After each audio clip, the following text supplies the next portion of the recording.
Alongside Brian Rice, I'm Michael Wottreng. And Brian, you look at these two sides, very similar in the fact that they're gunning for tournament position, but at the same time, Tennessee looking for super regional hosting abilities. Texas A&M just hoping to get in. To the ninth we go of a 4-4 game. You see the line score there. Tennessee had the lead for much of the day, and it was a 3-run advantage, but A&M with 4 in the 6th.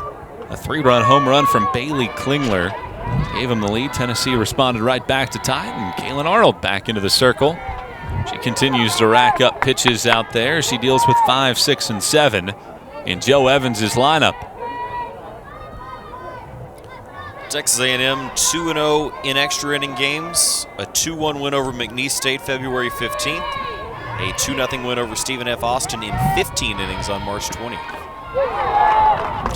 15 innings. Yeah. Tennessee, of course, 1-0, a 9-inning victory over Ole Miss last weekend.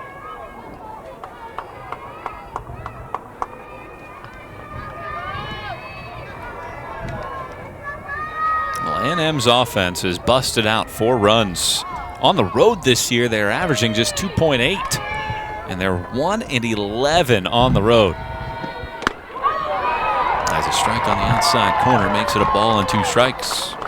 Still in search of the first ever regular season win here in Knoxville. Their 2 wins here on this field both came in the Super Regional back in 2017.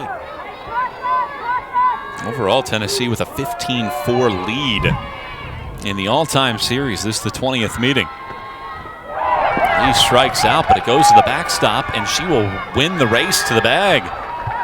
So a strikeout wild pitch is able to get the leadoff runner aboard here in the 9th. She was hacking at a pitch that was well down. Phillips didn't really have a chance at it. And so a bonus base runner here. Talked about routine plays earlier.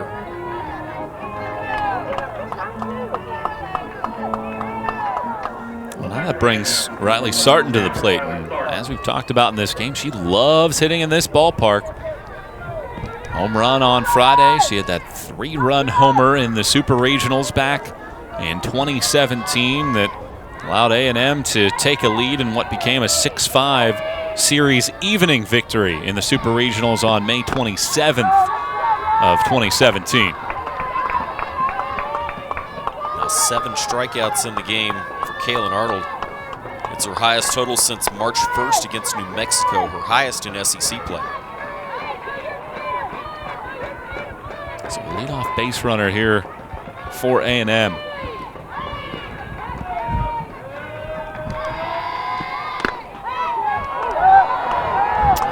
not miss by much. Arnold wanted the call, didn't get it, and she has fallen behind. The only senior on this Texas A&M roster, 2-0.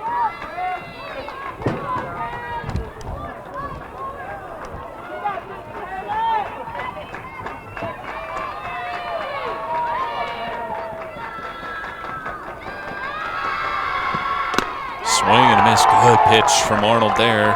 2-1. Wind is starting to blow directly into center, from center field as well. The one she right back off the corner, about the same spot that she wanted the called strike a moment ago. So tense times here at Sherry Parker Lee Stadium in Knoxville in a 4-4 game. Sarton trying to bunt. Seen that be mixed in throughout this contest. I don't know if outside of a sack bunt and a squeeze bunt, anytime a hitter's been called upon to lay down a bunt, that it has been successful in this game. Both of these teams have struggled with it. And the other thing is they haven't been bunting from the start in most of those cases. It's been like that the 3rd or 4th pitch of an at-bat. Big strikeout. Arnold goes up the ladder to get Sarton. That's her 8th punch out now.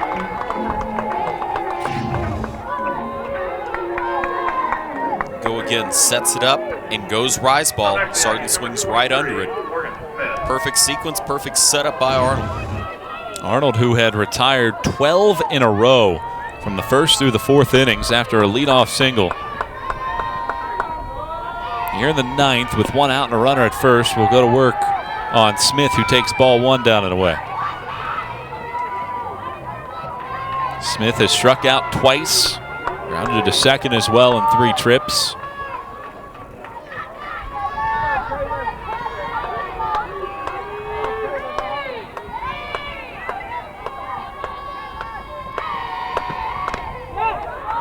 Arnold misses inside. Now it's 2 balls and no strikes for the junior. 7 1/3 innings in the contest, 8 strikeouts. Giving up just 5 base runners in the game. 3 hits and a couple walks. And, of course, now the base runner here after the strikeout. And the earned runs came after she departed the game on hits given up by Rogers. Pitch is down and away. It's 3 balls and no strikes. Well, team speed is not something that A&M has a lot of, at least not in SEC play. They've attempted 1 stolen base all year. So Arnold doesn't even have to really think about that, but she's fallen in a 3-0 hole here to Morgan Smith. That hunched over batting stance. Arnold gets the strike to get back into it. 3-1. He's got a little bit of the old Atlanta Brave Jeff Blauser bent over, hunched over stance. Really crouches down in that stance. 3-1. It's a tapper foul, first base side. Now 3-2. Good job by Arnold getting back in to this sequence.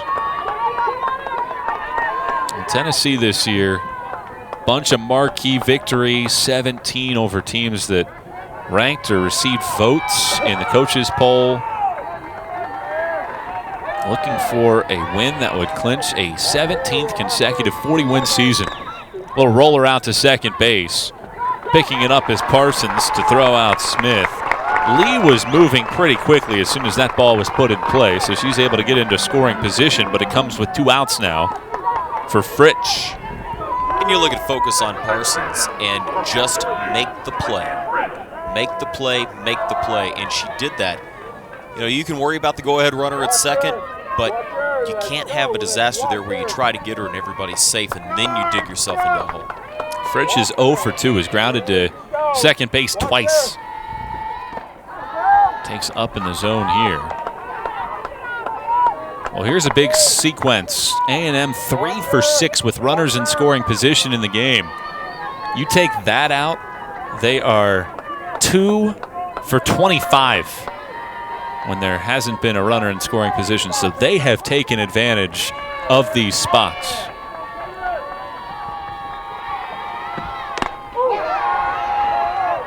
Check swing and appeal to third. And James Colsey says that Fritsch able to lay off. It's 2-0. So Arnold, that was the thing we highlighted at the beginning. She's got to get ahead in the count. Karen Weekly talked about it with us before the game. Well, here she goes. 3-0 behind to Smith, and now 2-0 behind here to the 8-hole batter. Yeah, you can't get behind this early. It just puts you at such a deficit trying to make pitches. She's able to get a strike on the outer half here. 2-1 the count. Season high in terms of pitches for Kaylin Arnold.